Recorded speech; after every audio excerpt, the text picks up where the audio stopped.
Hey guys, tonight we begin not with a battle or a banquet, but with the very personal, very pungent world of medieval hygiene. We're stepping into a time when people feared bathing more than plague, when garlic could double as perfume, and when your neighbour might literally throw strange things out the window and call it normal. So before you get comfortable, take a moment to like the video and subscribe, but only if you genuinely enjoy what I do here. And let me know in the comments where you're tuning in from and what time it is for you. It's always fascinating to see who's joining us from around the world. Now, dim the lights, maybe turn on a fan for that soft background hum, and let's ease into tonight's journey together. Cleanliness is next to godliness, said absolutely no one in the 14th century. Let's begin with a surprising fact. In the early Middle Ages, bathing was actually considered a good thing. Monasteries had bathhouses. Roman traditions of soaking and scrubbing still lingered in some corners of Europe.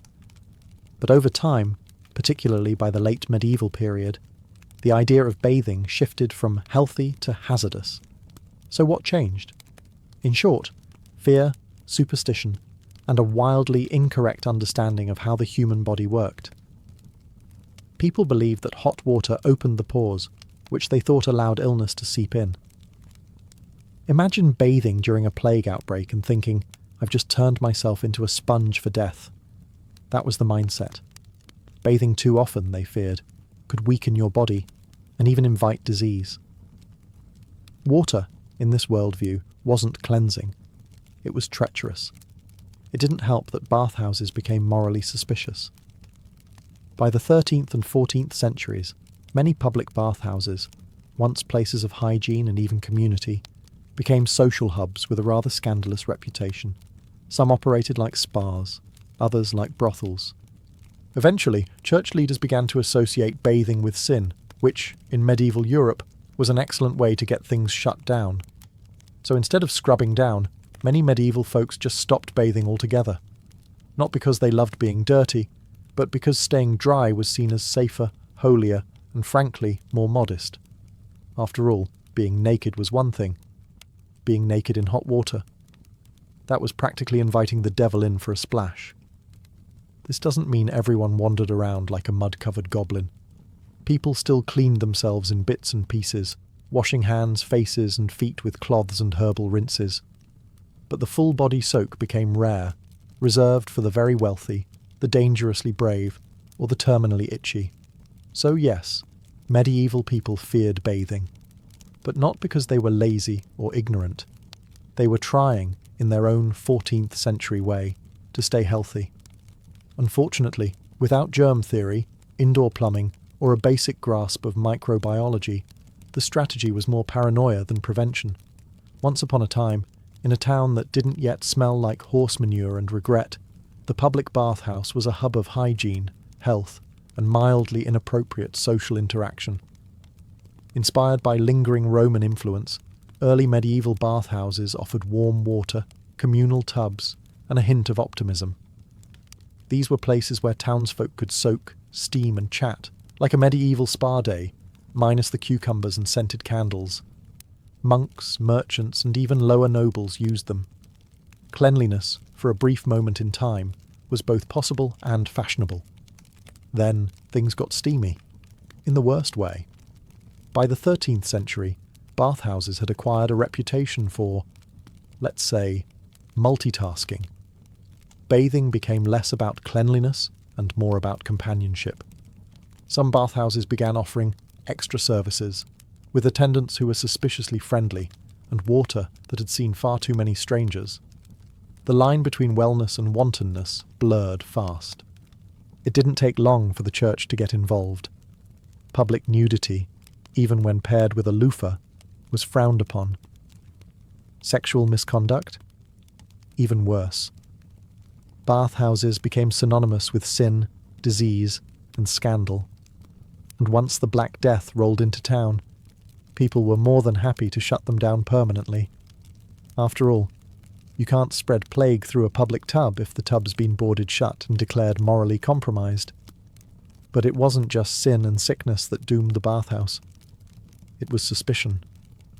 Over time, bathing itself began to seem indulgent, even dangerous. The very idea of soaking your body in warm water, especially with strangers, felt like a gateway to both physical and spiritual ruin. And so, one by one, the bathhouses closed. Some were turned into bakeries. Others were simply abandoned and left to rot. A poetic fate, really, for buildings meant to keep people clean.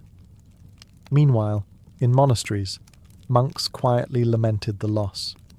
Many had maintained hygienic practices for centuries, including scheduled bathing. But now even that was in question. The church wasn't banning hygiene outright, just making it incredibly difficult to achieve. Thus began the golden age of dry cleaning, medieval style. Soap became optional, water became suspicious, and the bathhouse? Just another relic of a time when scrubbing didn't come with consequences. Despite the church's growing horror at naked elbows and the widespread belief that a hot bath could let the plague in through your pores, medieval people didn't completely abandon the idea of bathing. They just turned it into something you'd do once a season, or when the smell became sentient. Let's begin with the nobles. Yes, wealthy people bathed, though not so often that their rubber ducks got wrinkly. They had servants lug in cauldrons of boiling water, because indoor plumbing was still centuries away, pour it into a large wooden tub lined with a linen sheet, and sprinkle it with herbs like lavender, sage, or whatever was growing nearby that didn't smell like feet. This wasn't so much a bath as it was a soup you sat in. The bath was often prepared in the bedroom or near a fireplace. Privacy optional depending on your level of power or shamelessness.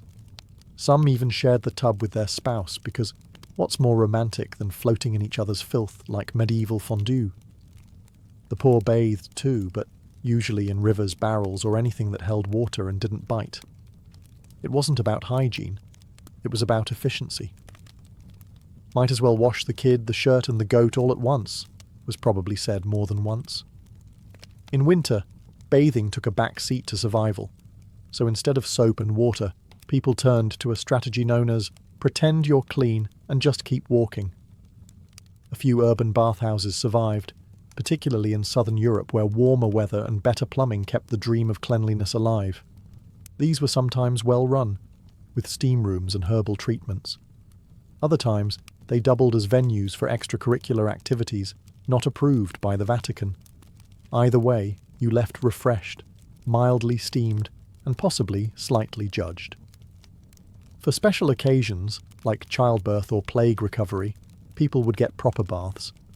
Because nothing says welcome to the world, or please don't die, like being dipped in a barrel of tepid rosemary water. When full-body immersion became suspect, thanks to the belief that hot water invited disease like an open bar, the medieval world turned to the next best thing, the humble sponge bath. Except, they didn't really have sponges, at least not the soft mass-produced kind you can buy at any modern store. Instead, they used linen cloths, soaked in warm water, herbs, or vinegar, and wiped themselves down like they were trying to buff a stain off a very delicate chair. Hygiene, in this context, meant dabbing. If you were lucky, someone else did it for you. If you were noble, someone else did it reluctantly. These partial washes focused on hands, face, armpits, and occasionally the feet, the high-traffic areas, so to speak. Underlayers of clothing, particularly linen shirts and shifts, helped absorb sweat and grime, meaning that changing your shirt regularly was about as close to modern hygiene as you were going to get. Your tunic may have been crusty, but your undershirt? Freshish. Of course, nobody was fooling themselves into thinking this was proper cleaning. But if water was limited, or if you believed a proper bath might invite the Black Death, this was the safe bet. And in a world without deodorant, toothpaste, or showers, a cloth soaked in rosewater or vinegar was the medieval equivalent of a spa day, minus the spa, and really minus the day. For wealthier folks, attendants might heat water, mix in herbs like rosemary or marjoram, and gently wash their master or mistress while pretending not to judge them. Peasants would boil water over a fire, then ladle it out into bowls and do the same. perhaps without the subtle judgment, but definitely with more draft. And if you were a monk, you probably had a better routine than most. Many monastic orders required scheduled washing, even if it was more spiritual than sanitary. Either way, the result was the same: a quick rub-down, a whisper of moisture, and a renewed sense of being just clean enough to not scare the livestock.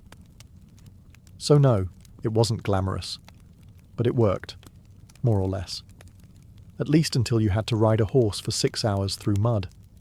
If medieval hair had a motto, it would probably be flammable but fragrant. Contrary to popular belief, people didn't walk around with matted bird nests on their heads, at least not intentionally. They did in fact wash their hair. Just not frequently, and certainly not with anything resembling shampoo.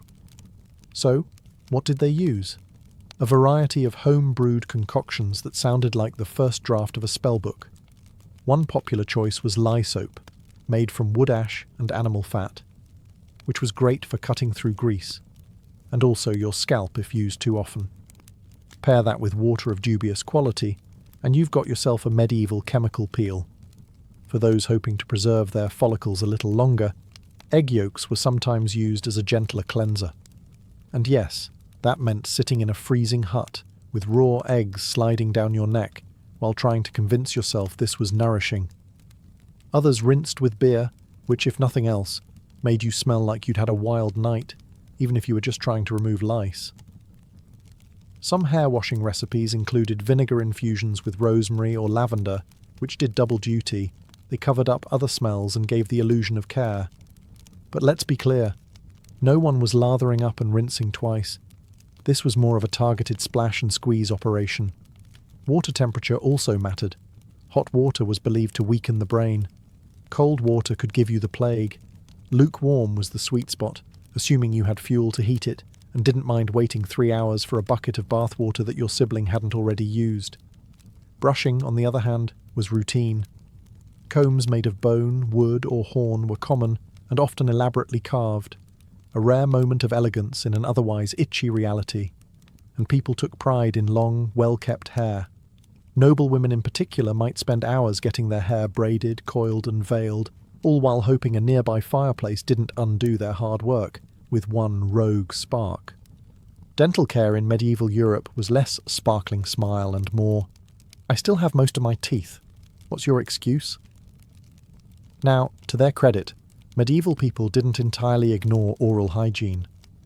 They didn't exactly understand it either, but they made a solid effort using what they had, which was mostly cloth, charcoal, and blind hope.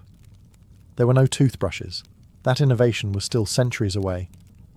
Instead, people used linen rags to rub their teeth clean, ideally soaked in something abrasive like salt, crushed mint, or even burnt rosemary ash. The goal wasn't whitening, it was survival. If your breath didn't knock someone over, you were already winning.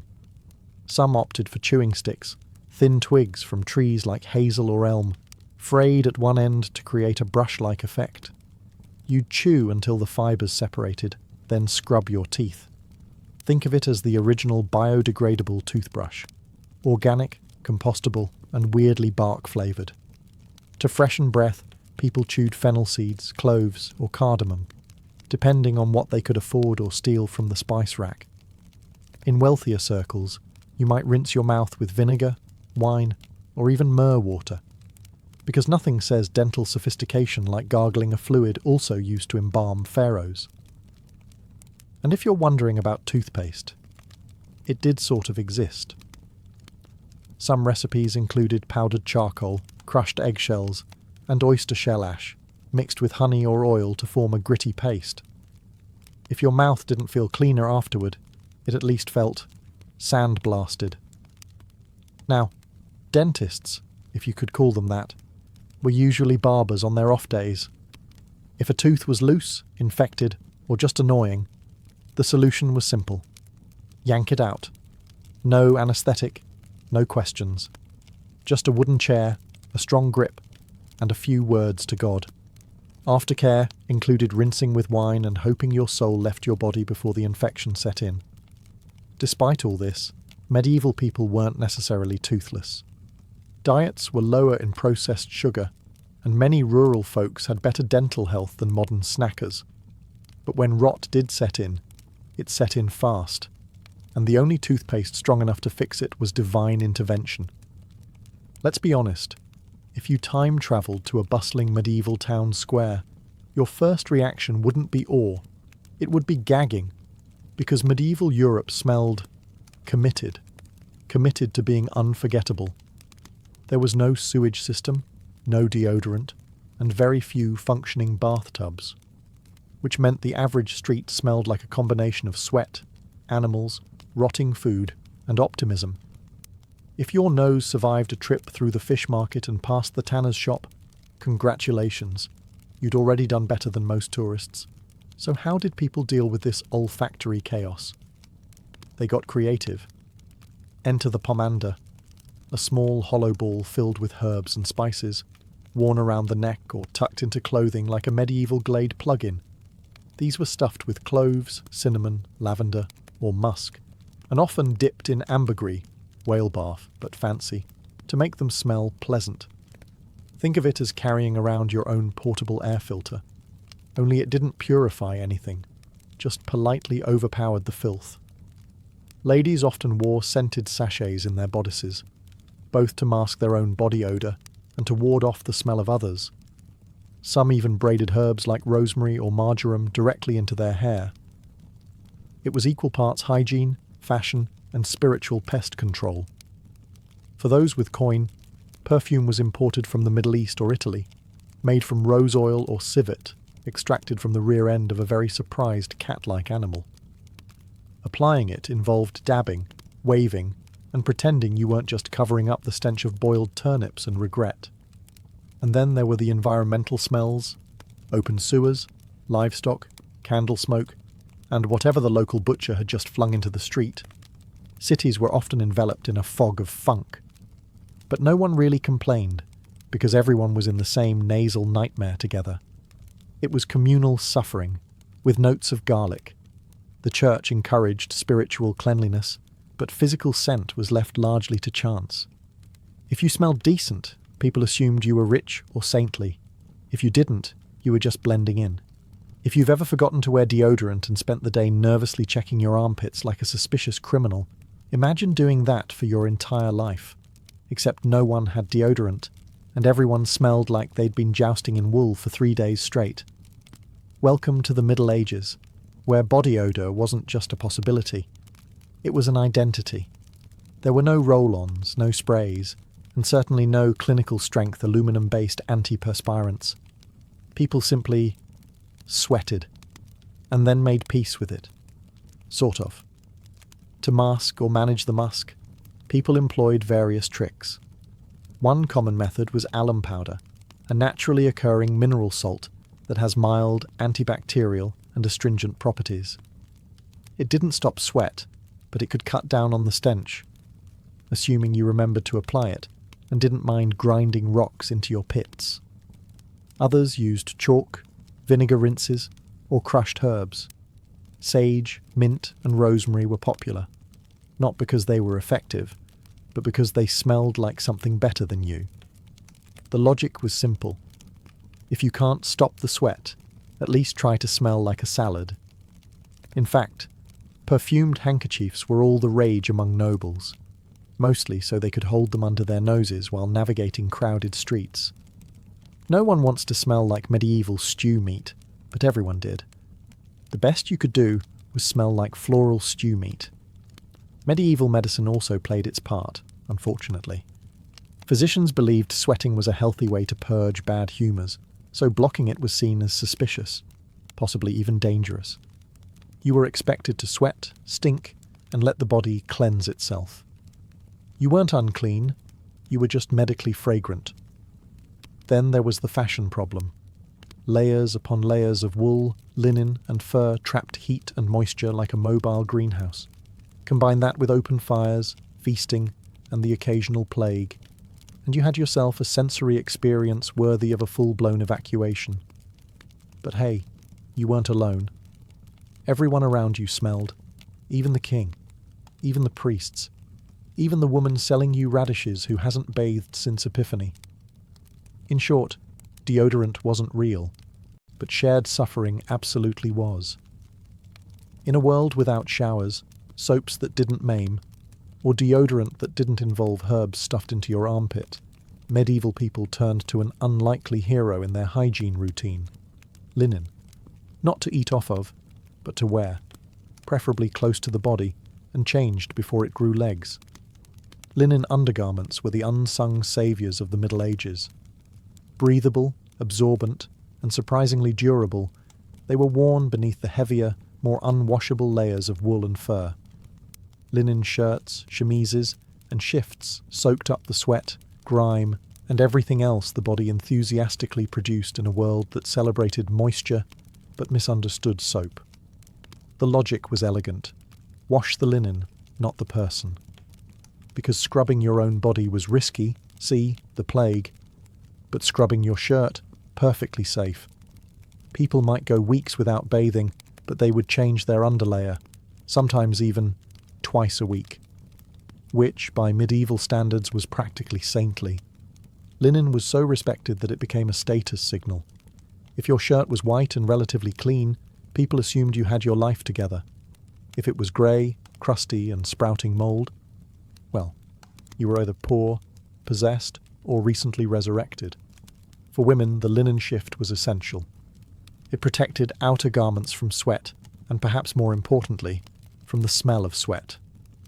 It was the medieval version of Febreze, only less chemical and far more judgmental if not maintained. Knights wore linen under their armour to avoid turning into baked ham during tournaments. Monks wore it under their habits. Even peasants wore linen tunics, though usually patched, threadbare, and held together by sheer willpower. Of course, washing linen wasn't fun. It involved boiling water, lye, beating the fabric on rocks, and hoping the river didn't sweep it away. But it was still easier than bathing yourself or dealing with the spiritual consequences of baring your chest to a tub of warm water. If there was one thing truly consistent in the medieval hygiene routine, it was itching. Not because people were allergic to linen or hay, though let's be honest, probably that too, but because they were constantly playing host to an entire travelling circus of lice, fleas, and mites. Lice were such an everyday nuisance that they were basically treated like unwanted roommates. You didn't get lice, you just had lice. Everyone did. Rich, poor, pious, drunk. Lice didn't discriminate. They were the true equalizers of medieval society. So what did people do? Well, for starters, they combed. Lice combs, often made of bone or wood, were common personal items, like a toothbrush is today, except instead of polishing teeth, you were raking bugs off your scalp like some kind of tiny, screaming orchard. These combs had fine, closely packed teeth designed to pull out the critters, their eggs, and most of your patience. Another method? Boiling clothes or baking them near the fire.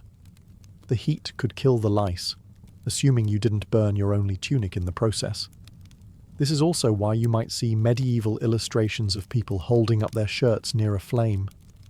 It wasn't laundry day, it was pest execution. And then there was the classic technique of shaving one's head. Particularly among monks or those who could get away with a bald look, removing all hair was an effective, if dramatic, solution. Sometimes a wig was worn on top, which ironically could become its own lice hotel, if not cleaned properly. Still, the logic was clear. No hair, no home for the vermin. Fleas were another problem, especially for those sleeping in straw mattresses or surrounded by animals. There weren't flea collars or bug sprays, only smoke fumigation and herbal sachets tossed between the sheets. Some believed certain smells repelled the pests. Others probably just hoped the fleas moved on to someone smellier. But the real solution was endurance. Everyone itched, everyone scratched. It was part of life, like taxes, death, or stepping in something unspeakable near the market stalls. Ah, the medieval toilet, a term that feels wildly optimistic. Because in truth, going to the bathroom in the Middle Ages was less about comfort and more about creative improvisation and lowered expectations. Let's start with the elite. Castles had garderobes, which were basically closets with a hole in a stone bench that dropped straight down, sometimes into a moat, sometimes into a pit, and occasionally into an unfortunate patch of earth someone forgot to fence off. These were often located high up in towers for privacy and the added thrill of gravity. If you were below one, you learned quickly not to loiter. Peasants, on the other hand, had fewer luxuries. Most did their business outside, in the woods, near the river, or behind the barn. Some villages had communal pits, essentially outhouses with very low standards and even lower privacy. Your neighbour might be in there, discussing crop yields mid-squat. For nighttime needs, chamber pots were the star of the show. These portable pots were tucked under beds or beside sleeping areas, ready to receive contributions in the dead of night. If you've never had the pleasure of relieving yourself into a cold ceramic bowl next to your sleeping family in the pitch dark, congratulations, you're not medieval. And what did they do with the contents of said pots? They threw them out the window. Literally. With a hearty shout of, "Garde l'eau! Watch out for the water!" Residents would dump their waste into the street below, ideally not hitting any passers-by. But let's face it, accuracy wasn't guaranteed. Street sanitation was handled mostly by gravity and pigs. Cities sometimes had gutters or central ditches to carry waste away, though these often clogged, overflowed, or just sat there fermenting into a neighbourhood feature. Toilet paper? Not quite. People used rags, moss, straw, their hands, or, for the very refined, bits of wool or linen scraps. If that sounds unpleasant, imagine using snow in the winter. Because they did. Before everyone collectively decided that bathing was suspicious and probably a sin, public bathhouses were actually thriving in medieval Europe. These weren't just tubs and soap, they were the social hotspots of their day. Think of them as medieval spas, with a few extra plot twists. Bathhouses offered a variety of services: hot baths, steam rooms, massage, food, music, and, depending on the establishment, the occasional questionable companionship. At their best, they were communal wellness centres. At their worst, they were bare-skinned dens of gossip, gluttony, and light scandal. And sometimes all three before noon. They were called stews, not because you sat in one too long, although you might, but because of the steamy water. Mixed gender bathing wasn't unheard of, especially in places like Germany or Italy, where attitudes were a bit more relaxed. It wasn't always risque. Families could attend together, monks sometimes bathed in pairs, but human nature being what it is, boundaries got murky. So did the water. Naturally, this made bathhouses a favourite target for the church. Clerics warned that bathing in mixed company led to sin, which, to be fair, it often did. Some bathhouses subtly became brothels with plumbing. The waters got hot, and not just from the fire beneath the tub. Then came the plagues, and everything changed. When diseases like the Black Death struck, bathhouses were blamed. Doctors believed open pores invited disease, and since warm baths opened pores, well, the math added up in a we don't know about germs sort of way. Bathhouses shut down, reputations tanked, and suddenly the public bath was out. Permanently. Some regions held onto the tradition a bit longer. Southern Europe, the Middle East, and certain port cities kept their stews boiling for decades more. But in Northern and Central Europe, bathhouses began to vanish faster than your dignity after slipping into a communal tub. What remained was a mix of nostalgia and paranoia. Bathhouses had been warm, lively places, but they'd also become symbols of sin, disease, and damp decision-making. By the 1500s, the average person wasn't soaking with strangers anymore.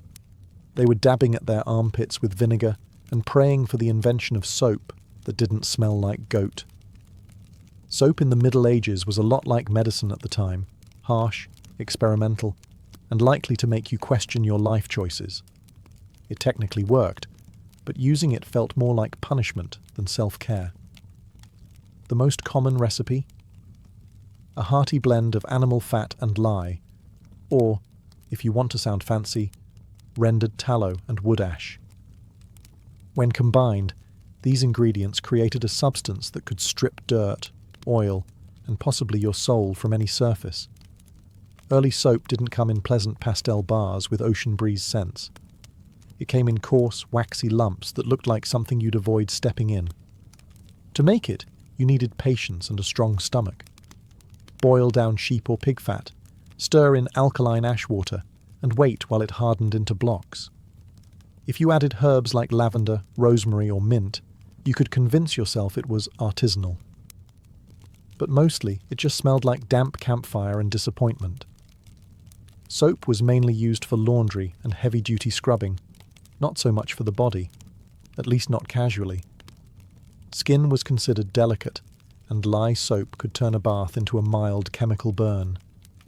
Still, people used it when necessary, especially before special events like weddings, court appearances, or plague outbreaks.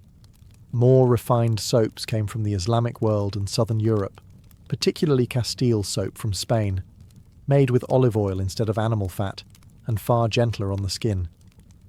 These soaps were coveted luxury goods, traded across the Mediterranean, and reserved for people who didn't already smell like goat on a daily basis. But for most folks, soap was a utility, not a pleasure. You used it to wash your linens, your dishes, maybe your hands, and only if they were really offensive. It wasn't part of a daily hygiene ritual. It was a monthly event, like taxes or a full moon. Some people went their whole lives with minimal soap exposure and considered themselves just fine, especially when surrounded by others doing exactly the same. Communal odour has a way of setting the bar low. In medieval Europe, doing the laundry wasn't just a chore, it was a full-body workout, a community event, and a flirtation with frostbite. Forget laundromats or washing machines. If you wanted clean clothes, you had to be willing to boil, beat, and beg the weather to cooperate. Most laundry was done in rivers, which sounds picturesque until you remember that these rivers also served as sewers, livestock baths, and the occasional body disposal site. But hey, running water is running water. First you soaked your linens in lye or urine. Yes, actual human urine, collected in pots and stored until it reached peak potency. Known as chamber lye, it was valued for its ammonia content, which helped lift stains and whiten fabric. The smell? Less helpful. But in a time when perfume was optional and hygiene was interpretive, it did the trick. After soaking, clothes were dragged to the river, scrubbed against wooden boards or large flat stones, and then pounded with paddles, a method known as fulling. It was less gentle wash, and more clothes interrogation. This process could take hours, and often involved the collective effort of washerwomen, who were both feared and admired for their arm strength. Then came the rinsing, and the wringing, and the drying, which, if it rained, meant waiting another day and hoping your shirt didn't develop new sentience. Clothes were often spread across bushes, hedges, or stretched on lines between trees and peasant huts. Medieval villages had the charming aesthetic of a never-ending yard sale. Of course, not everyone did their own laundry. Wealthy households had servants, monasteries had lay brothers, and some towns even had professional washers. But for most people, it was DIY or nothing. Interestingly, clean clothes were more important than clean bodies. You might not have bathed in a month, but if your linen shift was bright and fresh-smelling, relatively speaking, you were considered presentable. In some cases, laundry was your hygiene. After 14 chapters of scratching, scrubbing, sniffing and surviving, the question must finally be asked. Did medieval hygiene actually work? Or was everyone just one unwashed tunic away from spontaneous combustion? The short answer? It worked. Well enough. Not by modern standards, of course. If you were to time travel back to 1347, your nostrils would probably file for divorce. But in their own context, medieval folks weren't completely oblivious to cleanliness. They simply operated on a different scale of what counted as clean. They had systems, even if those systems involved vinegar foot soaks and chamber pots hurled out windows. They had tools: lice combs, linen layers, vinegar, herbs, ash-based soap. They had rituals too. Whether it was sponge bathing before Sunday Mass or boiling one's underwear on a full moon, hygiene existed. It was just deeply interwoven with fear, faith, and the weather. In many ways, medieval people were doing the best they could with what they had, while also constantly trying not to anger God, the local baron, or their own armpits. The idea of regular full-body bathing was risky, time-consuming, and, thanks to church doctrine and plague fears, seen as medically unwise. So they got inventive. And surprisingly, some practices aged well. Linen undergarments were hygienically smart. Herb-infused water and vinegar rinses. Pretty solid antibacterial logic. Even communal bathhouses were effective until they turned into hot tubs of gossip and syphilis. But yes, people smelled. They scratched. They shared baths, lice, and deeply misinformed medical advice. Yet many lived to see old age, or at least a second harvest, despite the hygiene horrors. So while their standards were, let's say, fluid, they weren't without effort. Hygiene was more of a social signal than a science. Clean clothes equaled virtue. Shiny hair, or at least less itchy hair, meant discipline. And avoiding full-body rot was just good manners. In the end, medieval hygiene worked in the same way that balancing a wagon wheel with twine works, barely but impressively considering the tools. Imagine walking through a city over 4,500 years old and realizing it's laid out with more precision than some modern suburbs. Welcome to Mohenjo-Daro, the ancient jewel of the Indus Valley civilization. If you were expecting dusty huts and random alleyways, think again. This place was so well planned, it could make a modern city planner weep with envy. Constructed around 2500 BCE, Mohenjo-Daro wasn't thrown together like a festival campsite. It was meticulously organized. The city was laid out in a grid pattern. Yes, actual blocks and right angles. Streets ran north to south and east to west, intersecting cleanly and forming a neat network of roads. It was as if the architects used a ruler and said, "Let's keep this geometric." But the real magic wasn't just on the surface. Underneath those dusty roads was a system that even 21st century cities often fail to maintain: drainage. Mohenjo-Daro had an underground sewer system. Almost every house, no matter how small, had access to water and drainage.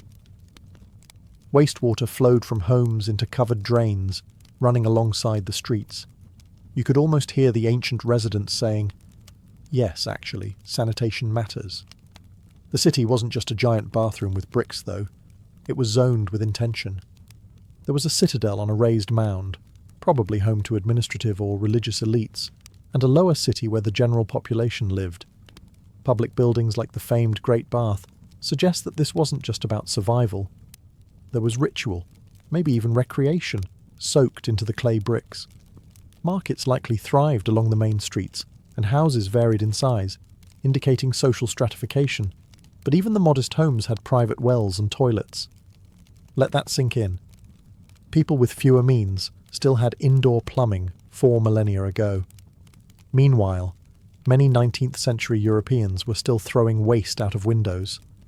And then, mystery. The city was eventually abandoned. No sign of conquest. No dramatic fire. Just silence. Perhaps climate shifts. Perhaps trade disruption. But whatever the cause, the legacy of Mohenjo-Daro endures. A city built with intent, intelligence, and a disturbing awareness that clean water and zoning laws actually matter. And they didn't even have an urban planning department. Go figure. If Mohenjo-Daro was the tidy accountant of ancient cities, Babylon was the theatrical celebrity. Flashy, vast, and drenched in myth, Babylon wasn't just a city. It was a symbol. It rose and fell many times over the centuries.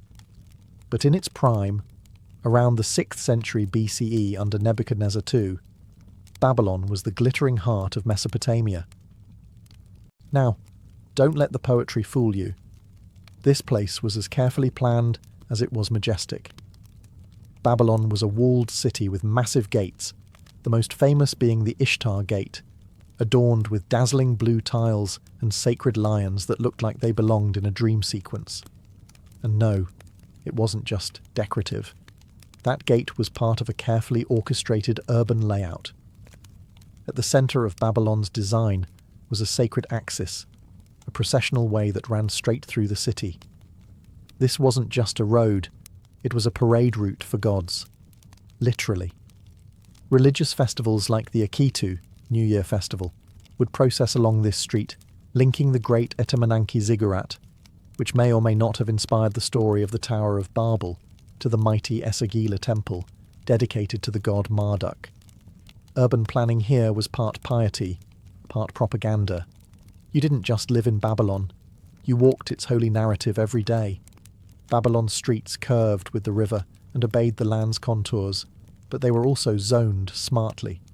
There were residential quarters, temple complexes, gardens, markets, and administrative centres. The Euphrates River sliced through the city, providing not only water but also a navigable artery for trade, commerce, and, let's be honest, showing off. Drainage systems were present, though not quite as refined as in the Indus Valley. Still, homes had bathrooms with clay pipes and canals to move wastewater away. Babylonian engineers were clearly not amateurs.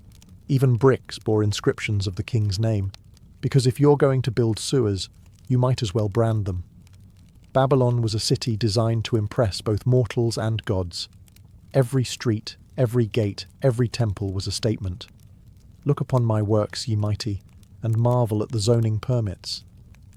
And people did. Even Alexander the Great reportedly planned to make Babylon his capital, because once you've walked down a street made for a god, Athens probably felt a bit underwhelming.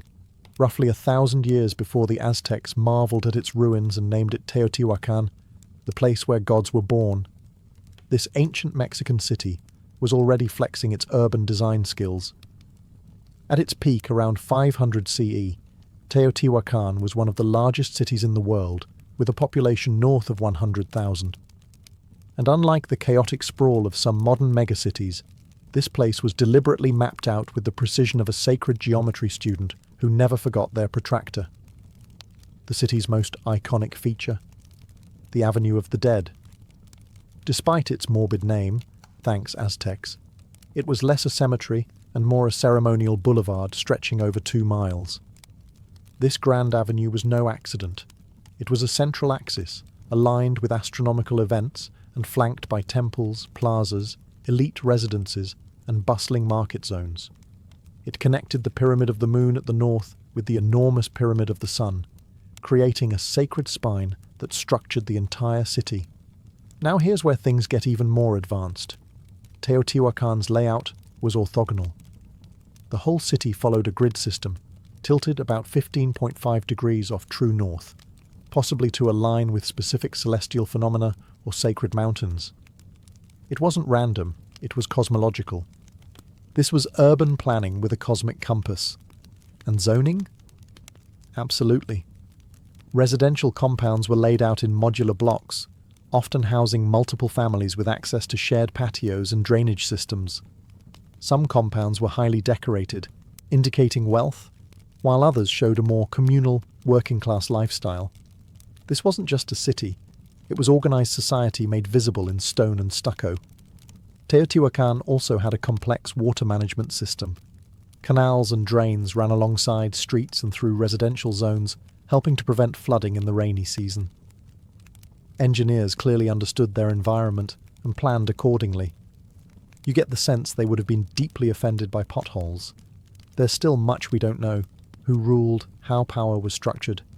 But we do know this: the city was built to impress both the eyes and the skies. Teotihuacan was a blueprint of order, combining ritual with rationality. And when the Aztecs stumbled upon its towering ruins centuries later, they didn't just admire it, they assumed gods must have built it. Honestly, after seeing the symmetry, who could blame them?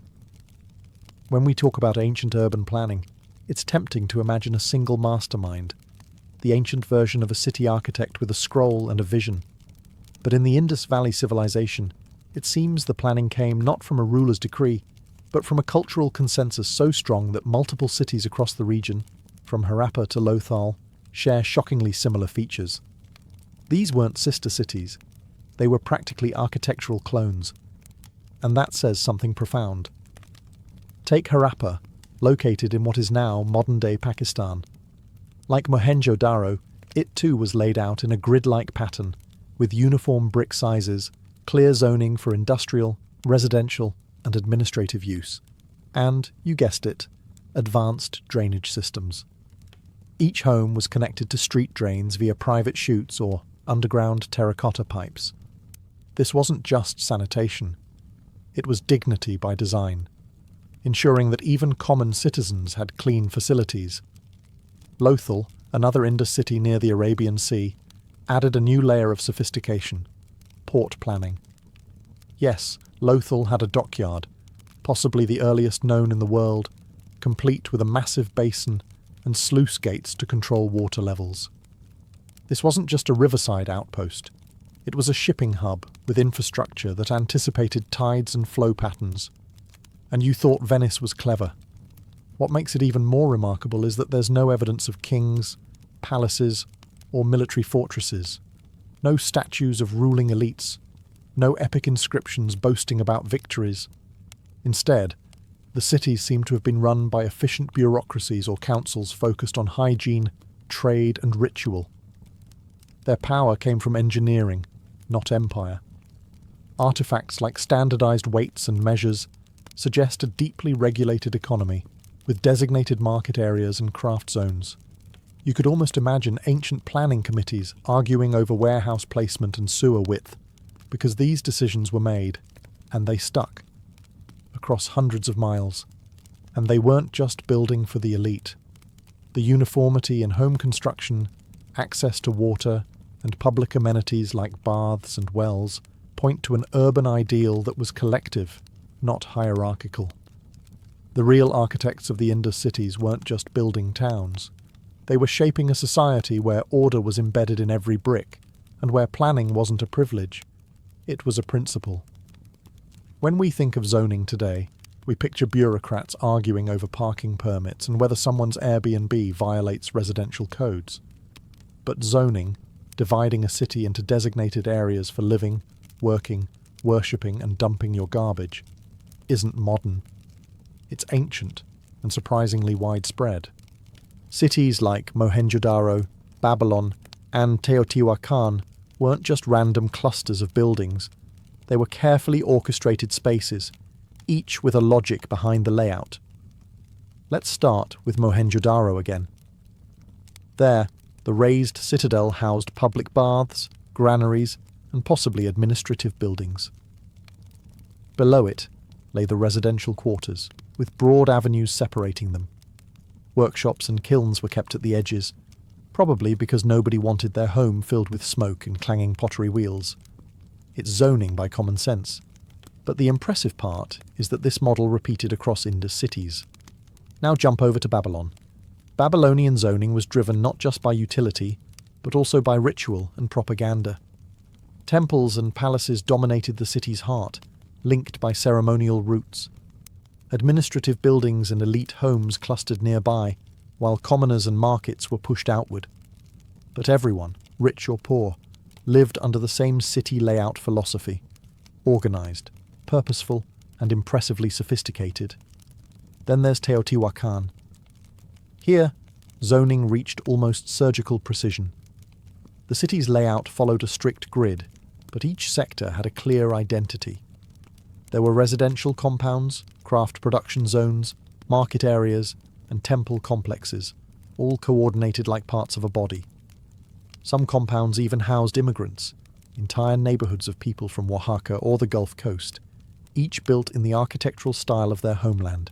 It was zoning plus multiculturalism, in 500 CE.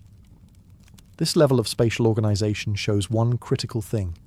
These weren't just cities, they were intentional societies. Urban space reflected values, be they spiritual, political, or economic. Where you lived, where you worked, where you worshipped, these were all pre-mapped by people who understood not only how humans move, but how they relate. And no, they didn't need modern GIS software, just observation, engineering, and maybe a divine mandate or two. Because when a society can enforce zoning laws without Twitter outrage or lawsuits, you know their urban planning game was ahead of its time. We love to imagine the ancient world as gloriously filthy. Muddy streets, chamber pots, and the unmistakable perfume of unwashed crowds. But the truth? Some ancient cities cared a lot about sanitation. In fact, several had public hygiene systems that would make a 19th century European blush. Let's return to Mohenjo-Daro, our sanitation superstar. Nearly every house, regardless of size, had its own private bathing area, complete with a sloped floor to drain water. Wastewater was channeled into covered street drains. Yes, covered drains. Lined with bricks and equipped with access holes for cleaning. The drains ran along nearly every street, carrying waste away from the city. It was basically an early version of municipal plumbing. This was not just clever, it was revolutionary. Compare that to Babylon, where hygiene was more symbolic. The city had canals and some drainage channels, and clay pipes carried water into palaces and temples. But for the average citizen, sanitation involved cesspits, open ditches, and divine forgiveness. Still, bathrooms were common, and wealthier homes had indoor plumbing using clay piping. Some records even describe a rudimentary flushing system, likely involving buckets and good timing. Now let's zoom into Teotihuacan. Though not as obsessed with drainage as the Indus Valley, Teotihuacan still featured carefully engineered stormwater canals and separate sewage systems in elite compounds. Many residential complexes had internal drains, and public buildings often had designated latrines. Cleanliness wasn't just about comfort. It was likely tied to religious purity, especially in ritual areas like temples or the Avenue of the Dead. Even smaller cities in the ancient world, like Lothal and Harappa, reflect a deep understanding of hydrology, with wells, reservoirs, and strategically sloped streets to prevent flooding. Imagine planning an entire town with gravity and seasonal monsoons in mind, and then pulling it off in 2400 BCE. What makes all of this impressive isn't just the tech, it's the mindset. These civilizations viewed water not just as a necessity, but as something to be channeled, shared, and respected. Hygiene wasn't a luxury for the elite, it was embedded in the urban design itself. Modern cities still struggle with waste management. These ancients? They were already digging trenches and laying bricks, quietly reminding us that flushing is a civilizational achievement. If temples were where ancient people spoke to the gods, markets were where they negotiated with each other, and likely argued over the price of onions. Every ancient city we've explored so far had a beating economic heart, and that heart pulsed in the form of carefully planned marketplaces, trade routes, and economic zoning. In Babylon, markets were not a chaotic afterthought squeezed between temples. They were institutionalized, woven into the urban grid, and regulated by law. The Code of Hammurabi, one of the oldest known legal texts, devotes dozens of clauses to trade practices, weights, measures, and merchant behaviour. Markets bustled with activity under porticos and open-air squares. Grains, textiles, wine, slaves, and livestock changed hands while scribes tracked debts and transactions. This wasn't just shopping, it was commerce with legal infrastructure. Now shift to Teotihuacan, where things get even more fascinating.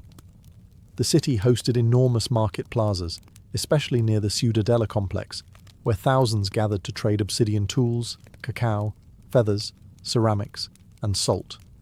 Unlike the highly centralized temple economies of some cultures, Teotihuacan's market system appeared decentralized and community-driven, with different neighborhoods specializing in specific crafts.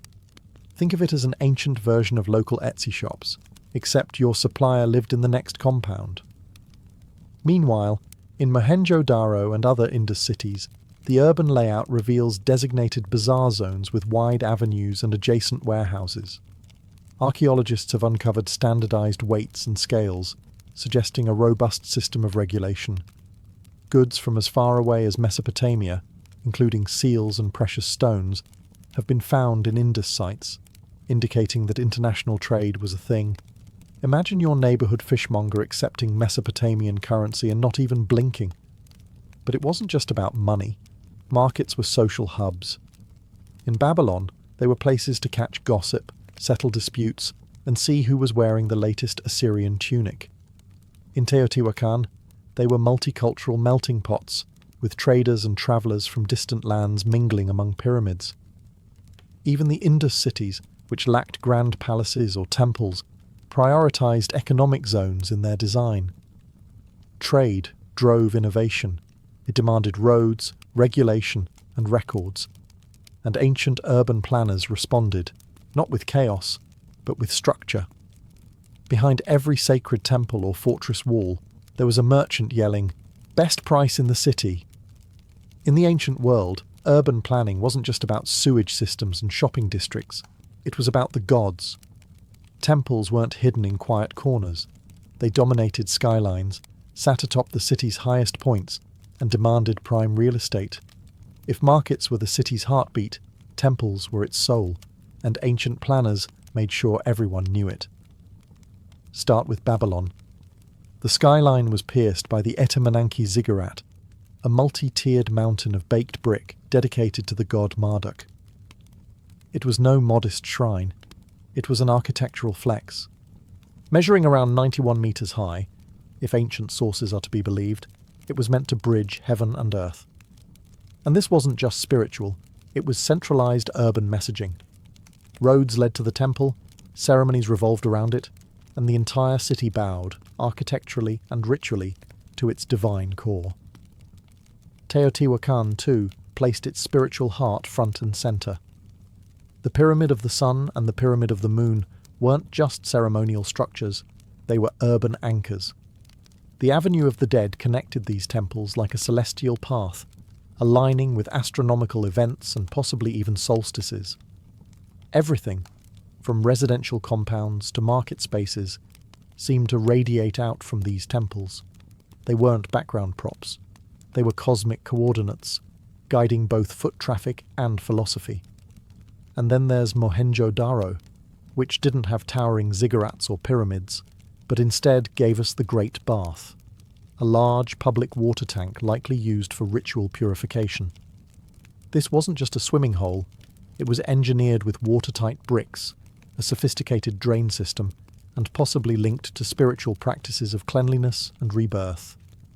No idol-lined sanctuaries here, just water, geometry, and silence. In all these cities, sacred spaces were deliberately placed and functionally integrated. The temples weren't isolated, they were connected to processional roads, public courtyards, and administrative centres. Worship wasn't separate from life, it was life. Urban planning reflected this unity. These were not secular societies with temples, they were sacred landscapes disguised as cities. Every brick laid, every street carved, every plaza placed, was part of a larger spiritual choreography. Because in the ancient world, to build a city was to make an offering, and the gods always got the best seat in the house. It's tempting to think of modern cities as products of innovation, blueprints, and civil engineering degrees. But dig a little deeper, literally, and you'll find that the bones of urban life were laid thousands of years ago by planners without concrete, bulldozers, or CAD software. The DNA of city planning, grids, zoning, sanitation, civic centres, religious spaces, was already etched into the earth by people we often underestimate. Take drainage. Mohenjo-Daro didn't just throw down a few ditches, they designed an integrated, multi-level wastewater system that ran through homes and beneath streets. The concept of universal access to sanitation, still elusive in parts of the modern world, was a standard in this Bronze Age metropolis. Babylon laid the groundwork for regulated commerce, civic infrastructure, and the symbolic use of space to reinforce power and religion. Teotihuacan gave us the template of the cosmic city, one where every road, plaza, and temple pointed to something bigger than the human eye could see. Its builders connected astronomy to architecture, embedding celestial rhythms into everyday movement. These weren't just settlements, they were philosophical blueprints. And then there's the psychological aspect. Ancient cities influenced behaviour. Wide avenues allowed for processions and parades. Enclosed courtyards created communal spaces. Zoning wasn't just practical, it shaped how people interacted, how neighbourhoods formed, and how authority was visualised. These choices told people where to gather, what was sacred, and how to live in harmony, or at least try. Modern urban planning owes much to this ancient foresight. Grids in Manhattan, sanitation in Amsterdam, temples turned into cathedrals turned into town halls. Even the idea of a civic centre comes from these ancestral cityscapes. We still measure property. We still design cities around access, trade, spirituality, and spectacle. What's changed is the technology, not the principle. And while we pave highways and erect skyscrapers, the core remains. Cities are stories we write in stone, brick, and steel. And the first chapters of that story? They were carved with copper tools, planned with star charts, and sustained by people who believed that good living required good planning. So the next time you walk down a city street, remember, you're not just moving through space. You're walking through 4,000 years of ideas, quietly whispering beneath your feet. Hadrian was not born in the heart of Rome, but on its distant western fringe. He came into the world in 76 CE in Italica, a Romanized town in the province of Hispania Baetica, modern-day southern Spain. Though geographically far from the capital, Hadrian's family was anything but provincial. They were wealthy, elite, and thoroughly Roman in culture and ambition. Most importantly, his father's side was related by blood to Marcus Ulpius Trajanus, the man who would later become Emperor Trajan. Hadrian lost both of his parents at around age 10, a formative tragedy that thrust him into the guardianship of Trajan and Publius Acilius Attianus, a Roman knight. These two men would shape the trajectory of his life. While many young nobles were steered toward military or political careers, Hadrian gravitated toward Greek literature, philosophy, and the arts. He spoke Greek fluently, read Homer obsessively, and preferred a scroll to a sword, at least early on. Rome, of course, didn't run on poetry, so Hadrian, as all ambitious Roman aristocrats did, had to earn his place through service. He began as a military tribune, first in Lower Moesia, then in Upper Moesia, and finally in Pannonia. He proved himself a competent officer, but his deeper talents lay in administration and statecraft. Trajan's rise to the emperorship in 98 CE marked a turning point for Hadrian. Though their relationship was sometimes strained, Hadrian was known for being sharp-tongued, arrogant, and a bit too intellectual for some. Trajan nonetheless kept him close. Hadrian became a quaestor, then tribune of the plebs, and steadily climbed the cursus honorum, Rome's ladder of political advancement. He also married well. His bride was Vibia Sabina, Trajan's grand-niece, a politically strategic union, though not a happy one. The marriage was likely loveless and distant, as Hadrian's personal interests leaned more toward philosophical companionship and male intimacy, especially in the case of his later beloved Antinous. Hadrian's early life was defined by this tension between military expectation and artistic temperament. He was a man from the edge of the empire, yet destined to lead it, not through brute force, but through calculated grace. In a world of conquest, he was already dreaming of marble columns and philosophical dialogue. When Emperor Trajan fell gravely ill in 117 CE, the question of succession became urgent and murky. Though Hadrian had long served in the imperial orbit, his claim to the throne wasn't universally accepted. Trajan had never publicly named a successor, and the political elite were divided over whether Hadrian, the aloof intellectual from Hispania, was truly the right man to lead Rome. Trajan died in Selinus, in Asia Minor, far from the capital. Conveniently or suspiciously within days, a letter arrived in Rome stating that Trajan had adopted Hadrian as his son on his deathbed, witnessed by Trajan's wife Plotina and the ever-loyal Attianus. The timing was impeccable. Some senators whispered forgery. Others suspected that Plotina had orchestrated the whole affair, favouring Hadrian's administrative mind over the more militaristic candidates. Regardless of the circumstances, the Senate ratified Hadrian's accession, and he became emperor on August 11th, 117 CE. But the transition was far from smooth. Almost immediately, Hadrian faced crisis. The empire had overextended under Trajan's military campaigns, particularly in Mesopotamia, where rebellion was brewing.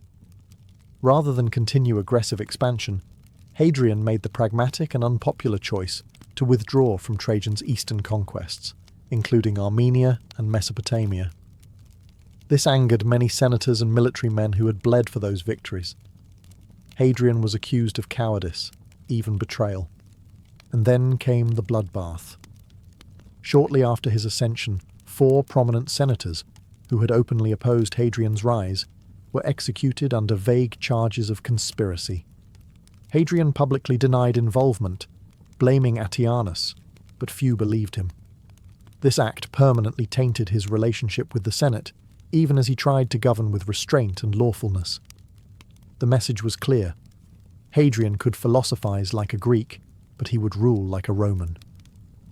Despite political turbulence, Hadrian's first acts as emperor revealed his priorities.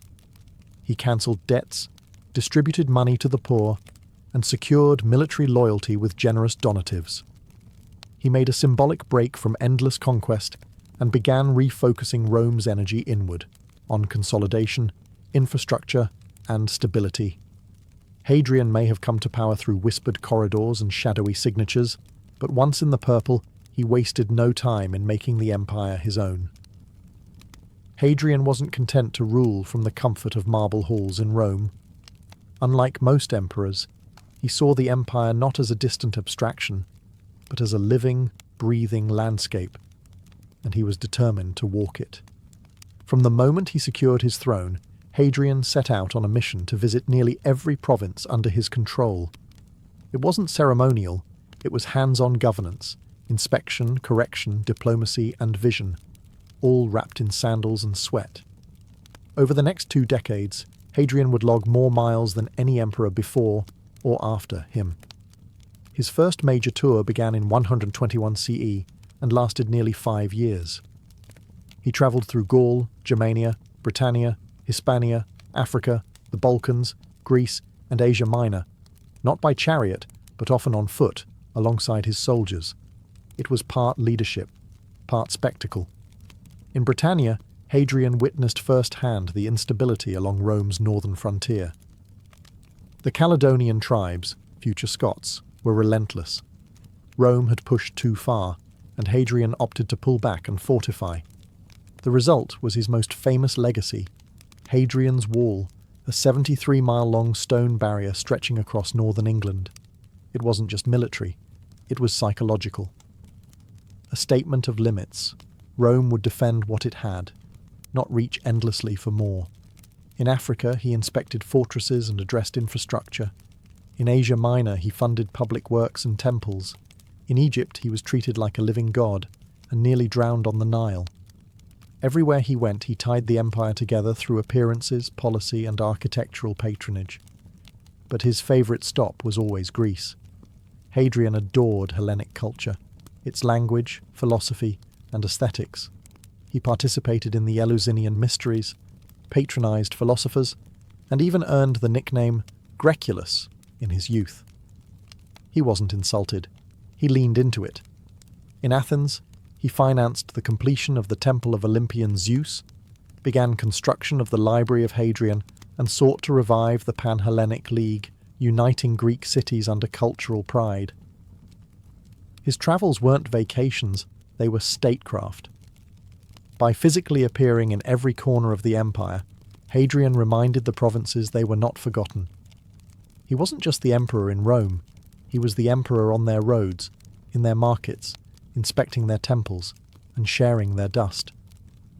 Hadrian didn't just walk the empire, he reimagined it in stone. He was a builder by passion, not just policy.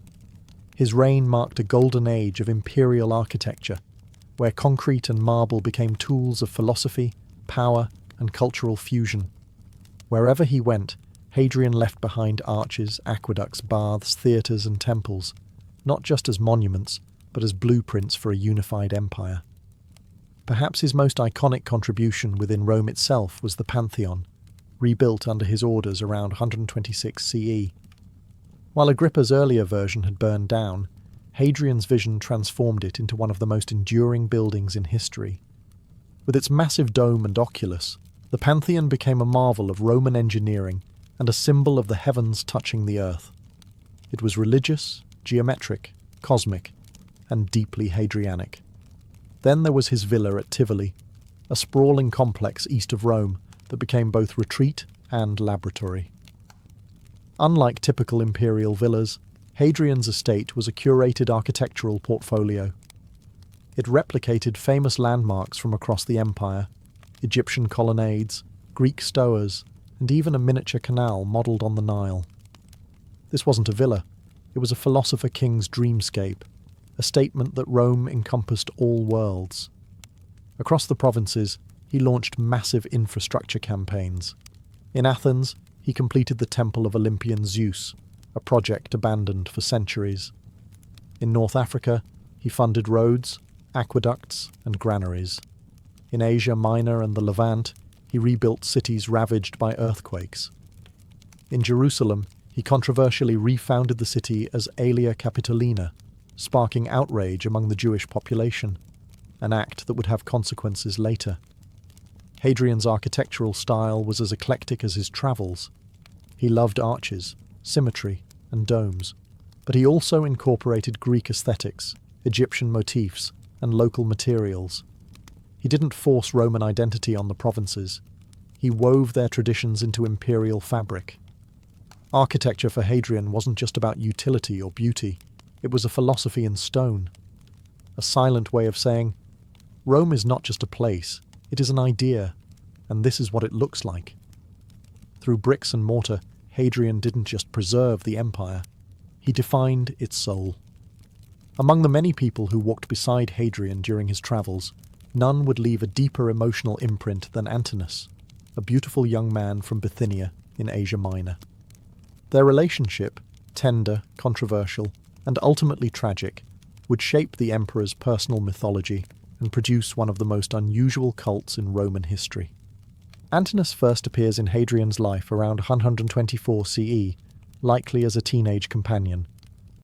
Described in ancient sources as stunningly handsome, quiet, and obedient, Antinous became Hadrian's favourite, accompanying him on journeys throughout the empire, especially in Greece and Egypt. Their relationship, while never officially defined, was widely understood to be romantic. In a society where emperors often wielded absolute power over courtly relationships, Hadrian's bond with Antinous stood out for its intensity and visibility. But in 130 CE, tragedy struck. While sailing along the Nile, Antinous drowned under mysterious circumstances. The details are vague. Some say it was an accident, others whisper of ritual sacrifice, and still others suggest suicide. Whatever the truth, Hadrian was devastated. He openly mourned his companion in ways no Roman emperor ever had before. His grief was public, passionate, and enduring. What followed was one of the most extraordinary acts of imperial memorial in history. Hadrian deified Antinous. He founded a city near the site of his death, Antinopolis, and established cults in his honour throughout the empire. Statues of the young man were commissioned by the hundreds. His image, always idealised and serene, became a new icon of beauty and divine youth. Temples, coins, festivals, and even oracles were devoted to Antinous. In many ways, he became a kind of pagan saint, a god of grief, rebirth, and male beauty. No imperial lover had ever been honoured like this, and for Hadrian, it wasn't political theatre, it was personal mythology, written in stone and marble across continents. The cult of Antinous persisted long after Hadrian's death. His statues outlived empires. His name echoed in the writings of poets and travellers. Through Antinous, Hadrian didn't just immortalise love, he challenged the empire's understanding of what could be divine. Hadrian's reign, though often marked by art, philosophy and travel, was not without fire, and none burned hotter than the Bar Kokhba revolt, the most violent Jewish uprising against Roman rule. It would test the emperor's patience, reveal his ruthless streak, and leave deep scars on the province of Judea. The seeds of rebellion were sown when Hadrian, in an effort to unify the empire under Roman civic religion, attempted to refound Jerusalem as a Roman colony. Aelia Capitolina, named after his own family name and dedicated to Jupiter. To make matters worse, he reportedly planned to build a temple to Jupiter on the ruins of the Second Temple, Judaism's holiest site. Whether this was cultural insensitivity or political provocation, it was seen by the Jewish population as sacrilege. In 132 CE, rebellion erupted under the leadership of Simon Bar Kokhba, a charismatic and militant figure hailed by some as the Messiah. His forces quickly overwhelmed Roman garrisons and retook Jerusalem, establishing a short-lived Jewish state. For 2 years, Bar Kokhba ruled as a de facto prince, minting coins and enforcing Jewish law. Hadrian, initially caught off guard, responded with cold, strategic fury. He summoned his best generals, including Julius Severus, recalled from Britain, and amassed an overwhelming force. What followed was brutal counterinsurgency warfare. Roman troops crushed village after village, deploying scorched earth tactics, siege warfare, and mass executions. No mercy was shown to rebels, or civilians suspected of aiding them. By 135 CE, the revolt was over. Bar Kokhba was dead. The province was devastated. Over 500,000 Jews were killed, according to Roman sources, and countless others were enslaved. Judea was renamed Syria Palestina, a deliberate move to erase Jewish ties to the land. Jewish religious practices were restricted, and the population scattered. Hadrian, once the emperor of architecture and elegance, had shown his iron fist. His rule over Judea remains one of the darkest chapters of his reign, one marked not by roads or domes, but by fire, ashes, and exile. It was a harsh reminder. Hadrian could love books, gods, and boys, but if challenged, he would rule with Roman steel. After years of restless travel, monumental construction, and both diplomacy and brutality, Hadrian began to slow down. The final phase of his life was marked by illness, melancholy, and the deepening sense that even emperors cannot master mortality. The man who had walked the empire in sandals now rarely left his villa, and the philosopher king grew increasingly reclusive and morbid. By 133 CE, Hadrian was suffering from a chronic illness, likely a form of heart disease or kidney failure, based on ancient descriptions of his bloating, weakness, and difficulty breathing. He grew irritable, depressed, and obsessed with his own death. He began composing poetry about mortality, often bleak and introspective. One of his most famous verses is a whispered farewell to his soul, animula, vagula, blandula, a reflection on the fragility of life and the limits of power. But as his body failed, he still had one final imperial duty, naming a successor. Hadrian had no biological children, and his political instincts were clouded by personal affection. In 136 CE, he adopted Lucius Sionius Commodus, known as Lucius Aelius Caesar, a relatively obscure senator with a reputation for charm but poor health. Many were puzzled. The man was stylish, possibly soft, and clearly not built to rule. Their doubts were justified. Just months after his adoption, Aelius died suddenly, probably from tuberculosis. Hadrian was devastated and once again scrambling to find a suitable heir. with time running out, he turned to a more traditional choice: Titus Aurelius Antoninus, a respected moderate senator. In 138 CE, Hadrian adopted Antoninus, but with a twist. He demanded that Antoninus in turn adopt Marcus Annius Verus, the young man who would later become Marcus Aurelius, the philosopher-emperor. In this one act, Hadrian effectively engineered the next 2 generations of stable leadership. But it didn't ease his suffering. He retreated to his beloved villa at Tivoli, where he spent his final days surrounded by memories, sculptures, and the ghost of Antinous. His condition worsened, and in the end he attempted suicide multiple times, only to be prevented by his attendants. His death finally came in July 138 CE, at age 62. Hadrian's ashes were placed in the mausoleum he built for himself, a towering cylinder on the Tiber, later known as Castel Sant'Angelo. When Hadrian died in 138 CE, he left behind no empire expanded, but one far more secure, cohesive, and intellectually vibrant than he had found it. His reign was not defined by conquest, like Trajan's, but by consolidation, and that, in hindsight, was a revolutionary act. In an age obsessed with outward glory, Hadrian had the clarity and audacity to look inward. The most visible reminders of his rule still stand. Hadrian's Wall, stretching across northern Britain, became a symbol of imperial strength, not through aggression, but through boundaries. It said, "This is Rome, and that is not." It wasn't just military, it was philosophical. The empire had limits, and knowing them was wise. In the capital, his reconstruction of the Pantheon changed architectural history. Its vast dome remains the largest unreinforced concrete dome in the world.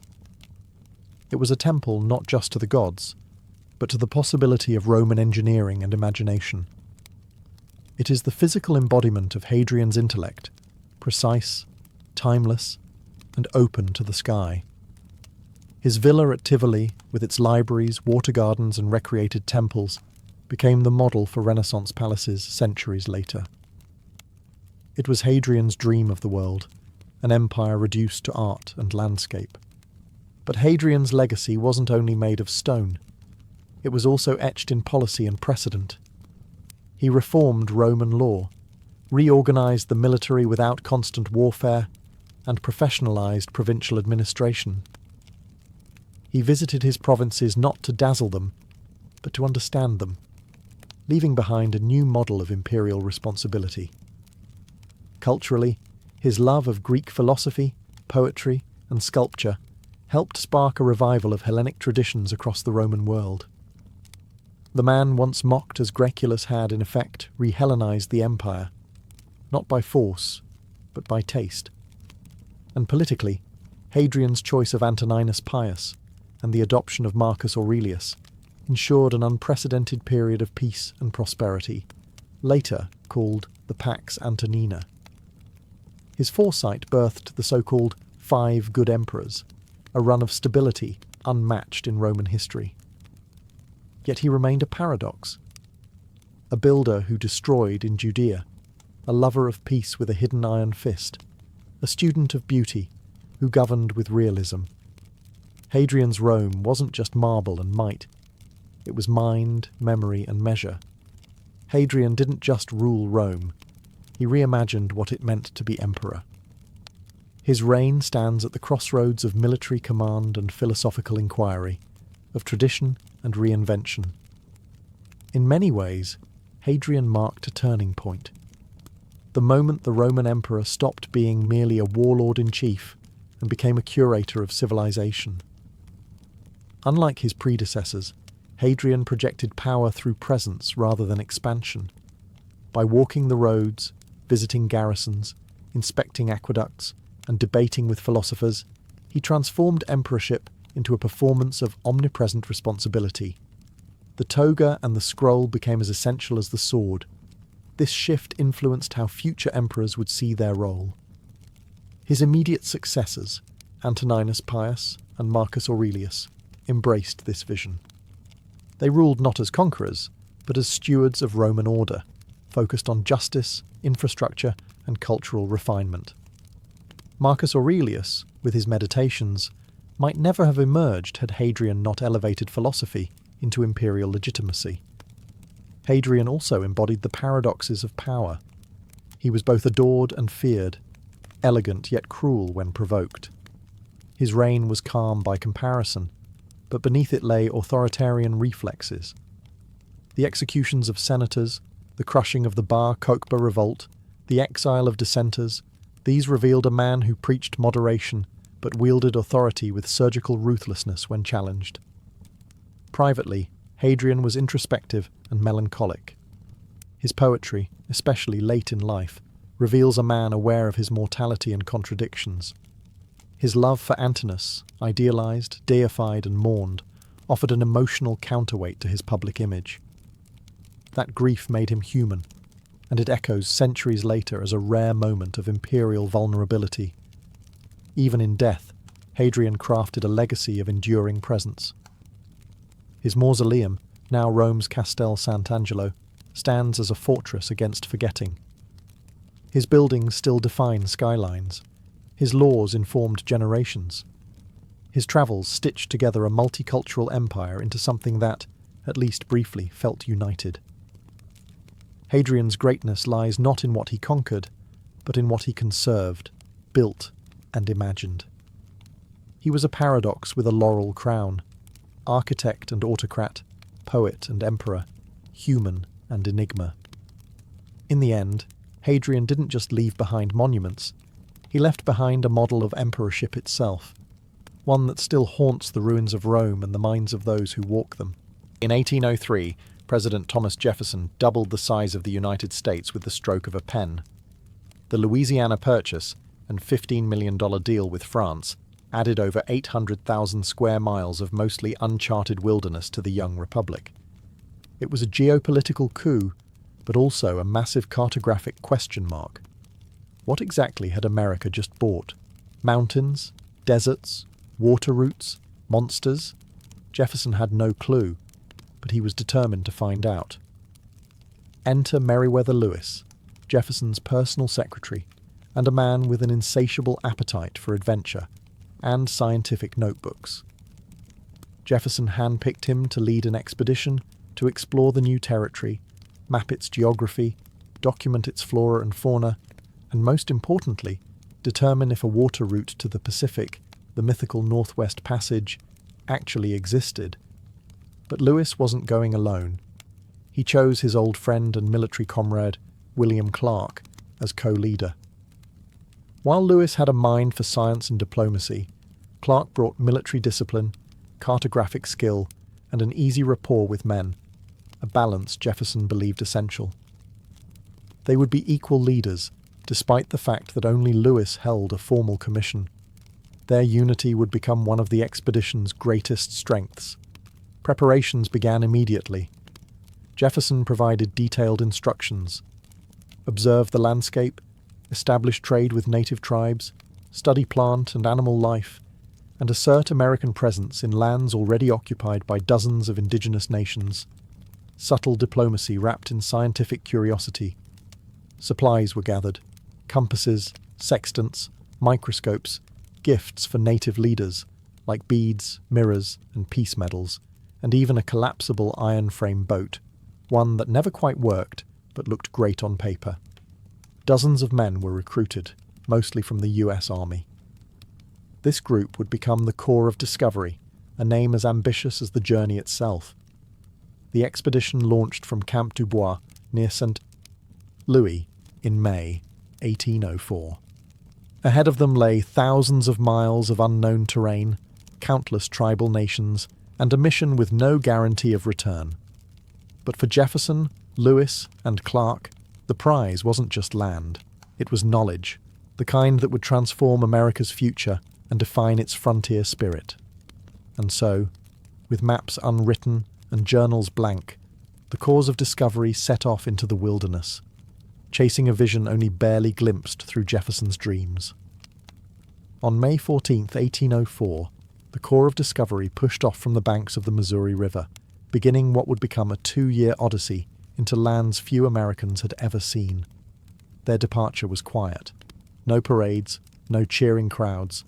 Just 33 men in a keelboat and 2 pirogues, hauling nearly 10 tons of supplies upstream into the wild. Their progress was slow. The Missouri River, while their main highway westward, was deceptively treacherous. Shifting sandbars, powerful currents, and dense forests made travel a daily grind. The men used poles, ropes, oars, and sheer will to inch forward against the flow. At times, it must have felt like rowing through wet cement. The crew consisted of hardened frontiersmen, expert hunters, French-Canadian boatmen, and a few soldiers with more grit than polish. Among them were York, Clark's enslaved servant, whose strength and charisma would later earn him deep respect from native tribes, and Charles Floyd, a sergeant whose fate would remind them all how fragile life on the frontier could be. The team quickly fell into a disciplined routine. Clark, ever the cartographer, mapped every bend in the river. Lewis, the naturalist, catalogued flora, fauna, and geological features, collecting samples and describing everything from catfish to mosquitoes with obsessive detail. Every day they encountered new creatures, some majestic like bald eagles and elk, and others less welcome. Gnats, ticks, and biting flies became daily tortures. By late summer, they reached what is now Iowa and South Dakota, where the landscape transformed into sweeping prairies and endless sky. It was here they had their first significant diplomatic meetings with native tribes, including the Otto and Missouri, and later the Teton Sioux. These encounters were tense. Lewis and Clark carried peace medals and flags, symbols of American goodwill, but also power. The message was clear. A new nation had arrived, and it intended to be known. Still, mistrust simmered beneath smiles. The expedition was often outnumbered and outgunned. Diplomacy wasn't optional. It was survival. Missteps could spell disaster.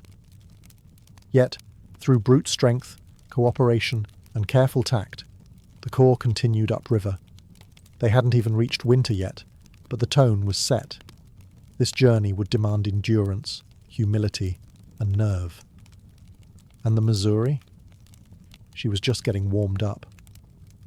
By the time autumn 1804 crept across the Great Plains, the Missouri River had begun to slow under the weight of the coming freeze. The Corps of Discovery had travelled over 1,000 miles from St. Louis, and they knew they wouldn't make it to the Rocky Mountains before snow sealed the way west. It was time to pause, regroup, and survive. They chose a spot near present-day Washburn, North Dakota, just downstream from a cluster of Mandan and Hidatsa villages. These native communities had long established permanent earth lodge settlements along the river, agriculturally rich, socially sophisticated, and strategically placed. The Mandan were already seasoned diplomats, having hosted French, British, and Spanish traders. The Americans were just the latest strangers with strange hats. Here, Lewis and Clark ordered the men to build a winter fort, Fort Mandan, named in honour of their hosts. It rose from the frozen prairie like a wooden statement of intent. They were here to stay, at least until spring. Constructed of cottonwood logs, the fort featured high walls, blockhouses, and cramped rooms for over 30 men. It was more drafty than comfortable, but it kept the howling winds at bay. And those winds were merciless. Temperatures often plunged below 0 Fahrenheit. Frostbite was a daily threat. Yet, life inside Fort Mandan was far from idle. Lewis and Clark were obsessively recording data, everything from temperature readings to tribal languages, to the exact number of corn kernels in a local cob. Crucially, it was at Fort Mandan that they met Toussaint Charbonneau, a French-Canadian trapper, and his young Shoshone wife, Sacagawea. Though Charbonneau was hired as a translator, it was Sacagawea, pregnant at the time, who would become an indispensable guide in the months ahead. Her knowledge of Western geography and ability to communicate with native tribes would prove more valuable than any musket or map. Relations with the Mandan were mostly peaceful, though tensions occasionally rose. Cultural misunderstandings, resource scarcity, and sheer proximity made friction inevitable. Still, the Corps knew that without native cooperation, their mission could end right there in the snow. By spring 1805, with journals full, gear repaired, and Sacagawea's newborn son, Jean-Baptiste, swaddled and ready, the Corps dismantled Fort Mandan. The next phase of the journey, into the unknown beyond the plains and toward the Rockies, was about to begin. In April 1805, the Corps of Discovery left behind the relative safety of Fort Mandan and re-entered the unpredictable wild. They now travelled lighter, with a smaller party and more urgency. The winter's lull was over. Ahead lay mountains, uncharted rivers, and the question that haunted Jefferson's plan: was there a water route to the Pacific? Spring brought beauty, but also blood-sucking torment. The Missouri River teemed with mosquitoes which harassed the men relentlessly. Sleep was interrupted by swarms. Bison, deer, and bear became more plentiful, yes, but so did blistering sunburn, swollen insect bites, and maddening humidity. Lewis noted it all in his journal, his tone somewhere between scientific curiosity and mild suffering. It was during this stretch that the expedition experienced its first near disaster. While attempting to retrieve a capsized pirogue, Sacagawea calmly rescued critical items, including Clark's journals and maps, earning even deeper respect from the men. She wasn't just a translator, she was a stabilizing force, cool under pressure, adaptable, and fiercely capable. By June, the Corps reached the Great Falls of the Missouri. Not one, but a series of 5 waterfalls stretching across 18 miles. It was a magnificent natural wonder, and an absolute nightmare to portage. The men spent nearly a month hauling boats and supplies overland, around steep cliffs and jagged terrain, using homemade carts and brute strength. Some called it the expedition's most physically grueling challenge. Still, spirits lifted when Lewis spotted the snow-capped Rockies in the distance. That moment, though awe-inspiring, also brought dread. The team had assumed the Rockies would be like the gentle Appalachians. They were not. These were monstrous peaks that would soon dash all hopes of a continuous river route to the Pacific. But hope came in the form of Sacagawea's people, the Shoshone. When the Corps finally made contact, an astonishing reunion unfolded. The chief, Kamiawait, turned out to be Sacagawea's brother. That moment, equal parts luck and legend, shifted everything. The Shoshone agreed to provide horses, supplies, and guides, crucial for the expedition to cross the Bitterroot Mountains, where no boat could go. The Missouri had taken them as far as it could. Now the real climb began. Crossing the Rocky Mountains was never going to be easy, but even the most pessimistic predictions couldn't prepare the Corps of Discovery for the brutal reality of the Bitterroot Range. With the Missouri River behind them and the Pacific still far ahead, the expedition now had to abandon their boats and march on horseback, hauling what they could over narrow, icy trails. Armed with Shoshone horses and guides, the Corps began their trek across the Bitterroot Mountains in early September 1805. The terrain was merciless. Jagged ridges, steep ravines, and thick forest made every step a battle. The trails were often nothing more than game paths, winding through fog, snow, and wind-blasted passes. But the worst enemy? Hunger. Game was nearly non-existent. The men resorted to eating candles, soup made from bear fat, and even horse meat. Journals from this period become haunted by food, reduced to grim catalogues of what was edible and what was simply desperation. Men collapsed from exhaustion. Their moccasins disintegrated. Frostbite crept into fingers and toes. One of the most harrowing sections was Lolo Pass, where the party trudged through snowdrifts while gnawing on boiled roots and shredded hides. Clark wrote that they were entirely out of provisions and subsisting on horse meat. It was, quite simply, the lowest physical point of the entire journey, and yet, somehow, they didn't give up. When they emerged from the mountains near present-day Idaho, the Corps stumbled into the lands of the Nez Perce tribe. The Nez Perce could have easily wiped them out, but instead they nursed the starving men back to health, offered fish and camas root, and even helped them construct canoes to continue their journey west by river. It was another miraculous turn of fate, another reminder that indigenous hospitality, not just American grit, made this expedition possible. While resting with the Nez Perce, Lewis and Clark reflected on what lay ahead. They were battered, frostbitten, and malnourished, but now within reach of the Columbia River basin. And that meant one thing: the Pacific was near. But the worst wasn't over. The rivers were wild, the weather unpredictable, and winter was close behind.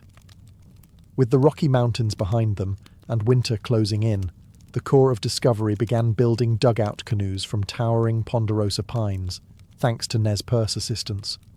Their next target, the Columbia River, the mighty waterway that would carry them west toward the Pacific Ocean, the end of their long, painful march. But if they thought paddling would be easier than mountain crossing, they were in for a wet, violent surprise. The Columbia was no lazy river. It was fast, rocky, and moody, and at times seemed to fight their very existence. The canoes were heavy and often unstable, especially with the full weight of gear, journals, specimens, and human exhaustion. Treacherous rapids threatened to flip boats and drown precious cargo. More than once, men nearly died. Only quick reflexes and sheer luck kept the expedition from losing everything. Along the way, they encountered several Chinookan and Sahaptin-speaking tribes, whose societies were rich in trade, especially in salmon, a staple food that swam in impossible abundance. The Corps marvelled at the fishing methods, carved plank houses, and detailed canoes. These tribes were savvy, experienced, and wary of newcomers. Diplomacy remained delicate. Some tribes welcomed the strangers, others viewed them as unwanted intruders, inching closer to their world. The farther west they travelled, the more the environment transformed. Rain fell with merciless regularity. The lush forests of what is now Washington and Oregon were beautiful, but cold, damp, and utterly relentless. Clothing moulded. Gunpowder became unreliable. The journals of Lewis and Clark during this period read like diaries from a soggy purgatory. Finally, in mid-November 1805, after 18 months of hardship, the Corps reached the mouth of the Columbia River. And there, through the grey, stormy mist, they caught their first glimpse of the Pacific Ocean. The moment should have been triumphant, but it was anything but romantic. Their camp, hastily constructed near present-day Astoria, Oregon, was a muddy mess of wind and despair. They named the site Fort Clatsop, and they would spend a long, wet winter there. Cold, sick, and plagued by fleas, they spent their days making moccasins, boiling elk meat, and writing page after page of journals. They had made it, but the hardest truth now stared them down. They still had to go back. Reaching the Pacific Ocean in November 1805 should have marked a victory lap for the Corps of Discovery, but the ocean was not in a festive mood. Torrential rain, freezing temperatures, and relentless coastal storms turned their reward into a damp, muddy nightmare. With little choice, the expedition built a crude shelter on the south side of the Columbia River, naming it Fort Clatsop after the local Clatsop tribe. The winter of 1805-1806 was brutal. It rained every single day except for 12, according to Clark's notes. The men's clothing rotted, lice and fleas ran rampant, and scurvy loomed. Elk, their primary food source, had to be hunted daily, often miles from camp. The meat was tough, lean, and barely enough to keep body and morale from collapsing. Despite the discomfort, Lewis and Clark insisted on continued documentation. They detailed tribal customs, geography, weather, plants, and animals, adding hundreds of pages to the scientific record. Lewis meticulously described sea otters, while Clark improved the maps that would later guide generations of settlers. Even in misery, they remained obsessive observers. Interactions with local tribes were mixed. The Clatsop and Chinook peoples were accomplished traders with long-standing networks up and down the coast. They were polite, but not particularly enthusiastic about the Corps' presence. Negotiations over food or supplies often involved stern bargaining, not friendly hospitality. Unlike the Mandan or Nez Perce, these coastal tribes expected reciprocity and didn't mind showing impatience when the Americans offered less than impressive trade goods. And then there was boredom. Trapped in a fort made of soggy logs, waiting for the weather to break, the men passed time making salt, mending clothes and carving wooden souvenirs. Spirits ran low. Illness spread. Even Lewis, usually the steely-eyed scientist, grew irritable and withdrawn. By March 1806, the Corps had had enough. With journals overflowing, samples preserved, and their bodies damp and stiff from months of hardship, they burned candles for the last time at Fort Clatsop, packed what little hadn't rotted, and turned their faces eastward. They had found the Pacific. Now came the real test, surviving the long, punishing return to civilization, without the awe of the unknown, only the memory of every painful step ahead.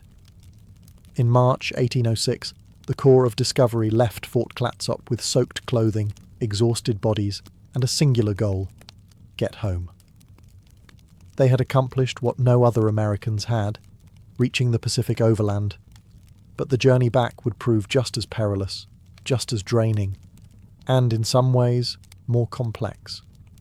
The wilderness they had once entered with curiosity now loomed with a different energy, familiar but still unforgiving. They retraced their steps up the Columbia River, struggling once again with high currents, steep cliffs, and tense interactions with native tribes. Supplies ran low. Trade was difficult. The Chinook and other coastal tribes had grown even more cautious, perhaps sensing that the Americans' presence heralded a wave of changes they didn't welcome. By late spring, the Corps made it back across the Bitterroot Mountains, with better weather and smarter preparation this time, though still a grueling test. When they reached the Nez Perce villages, they were welcomed like old friends. The tribe had safely kept their horses, as promised, and helped the Corps prepare for the next leg of the journey. Then, Lewis and Clark made a bold decision. They would split the expedition into smaller groups to explore more territory. Lewis headed north toward the Marias River, hoping to map its connection to the Missouri and extend U.S. territorial claims. Clark followed the Yellowstone River, charting its course and searching for easier routes through the plains. It was a risky move. Communication between groups was impossible, and Lewis's path turned nearly fatal. In late July, Lewis's group encountered Blackfeet warriors, who initially appeared friendly but grew suspicious when they saw the Americans' firearms and trade goods. One tense night turned deadly. A skirmish broke out, and 2 Blackfeet men were killed, the only violent deaths caused by the expedition. Lewis's party fled under cover of darkness, shaken and wounded. Clark's group had a slightly less dramatic return, though not without its share of injuries and bison stampedes. They built canoes, reunited with Sacagawea and her family, and navigated the Yellowstone with relative success. By August 1806, the 2 groups reunited near the Missouri River. The expedition was whole again, but the mood was somber. The thrill of discovery had passed. Now came the final, grinding paddle home, tired, scarred, but alive. By late August 1806, the Missouri River once again pulled the Corps of Discovery downstream, this time carrying them toward home, not mystery. Their bodies were thinner, their uniforms in tatters, and their journals swollen with mud-stained pages, but they had survived. On September 23, 1806, the expedition finally returned to St. Louis, greeted not with fanfare, but with stunned awe. Many had presumed them dead.